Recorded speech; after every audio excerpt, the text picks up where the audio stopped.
നമ്മുടെ ഇന്നത്തെ രാത്രി നാളെ വരാൻ പോകുന്ന രാവിനേക്കാൾ ശ്രേഷ്ഠമാണ്. നമ്മുടെ ഇന്നലെ ഇന്നിനേക്കാൾ ശ്രേഷ്ഠമാണ്. അന്ത്യനാളിനോടടുക്കുമ്പോൾ ഓരോ ദിവസവും ഒന്ന് മറ്റൊന്നിനേക്കാൾ സ്ഥാനവും പുണ്യവും കുറഞ്ഞതായി കടന്നു വരുന്നു എന്ന് അന്ത്യനാളിന്റെ ലക്ഷണങ്ങളെ പഠിപ്പിക്കവേ ആനായ റസൂലുള്ളാഹി സ്വല്ലല്ലാഹു അലൈഹി വസല്ലം. ഇത് പക്ഷേ നിരാശരാവാനല്ല, നമ്മൾ മോശക്കാരാണെന്ന് പറയാനുമല്ല. പ്രപഞ്ചത്തിന്റെ യാഥാർത്ഥ്യം മുദബ്ബിറുൽ ഉമൂറായ അല്ലാഹു, സർവശക്തനായ അല്ലാഹു സംവിധാനിച്ചത് അങ്ങനെയാണ്. എന്നാലും മുഅ്മിനീങ്ങൾക്ക് പല ദൗത്യവും ഇവിടെ ചെയ്യാനിരിക്കുന്നു. നമുക്ക് കടപ്പാടുകളുണ്ട്, ഉത്തരവാദിത്ത ബോധമുണ്ട്.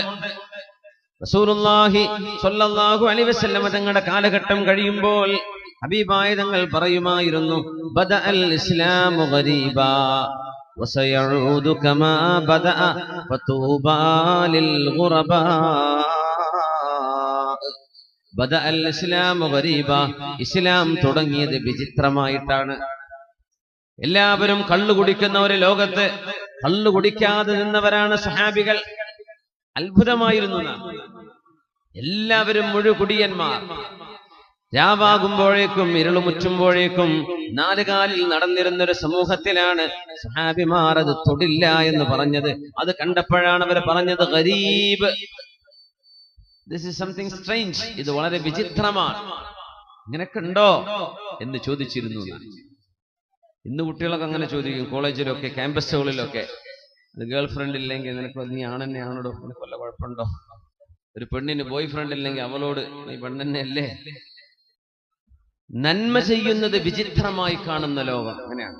തിന്മയുടെ ആധിക്യം വലോ അഅജബക കസറത്തുൽ ഖബീസ്, നബിയെ തിന്മയുടെ ബാഹുല്യം കണ്ടുകൊണ്ട് അങ്ങ് അത്ഭുതപ്പെട്ടാലും ശരി, ലാ തസ്തവിൽ ഹസനതു വലസ്സയ്യിഅ, നന്മയും തിന്മയും ഒരുപോലെയല്ല. തിന്മ അല്ലാഹുവിന് ഇഷ്ടമല്ല, നന്മയാണ് അവൻ ഇഷ്ടപ്പെടുന്നത്. തിന്മകൾ എത്ര വർദ്ധിച്ചാലും ശരി നമുക്ക് നിരാശ തോന്നിപ്പോകും. നിരാശപ്പെടല്ലേ. ഹബീബായ നബി തങ്ങൾ പറഞ്ഞു, വസയഊദു കമാ ബദഅ ഫതൂബാ ലിൽ ഗുറബാ. ഇസ്ലാം തിരിച്ചുവരും, ഇസ്ലാം തിരിച്ചുവരും. അതിന്റെ ഊർജ്ജസ്വലതയോടുകൂടെ ഓരോ കാലഘട്ടത്തിലും തിരിച്ചുവരും. മർഗേ ഖത്ലേ ഹുസൈൻ ദർ അസുൽ മേ ദർ അസുൽ മർഗേ യസീദ് ഹൈ, ഇസ്ലാം ജിന്ദ ഹോതാ ഹൈ ഹർ കർബലാ के बाद. ഖത്ലേ ഹുസൈൻ ദർ അസുൽ മർഗേ യസീദ് ഹൈ,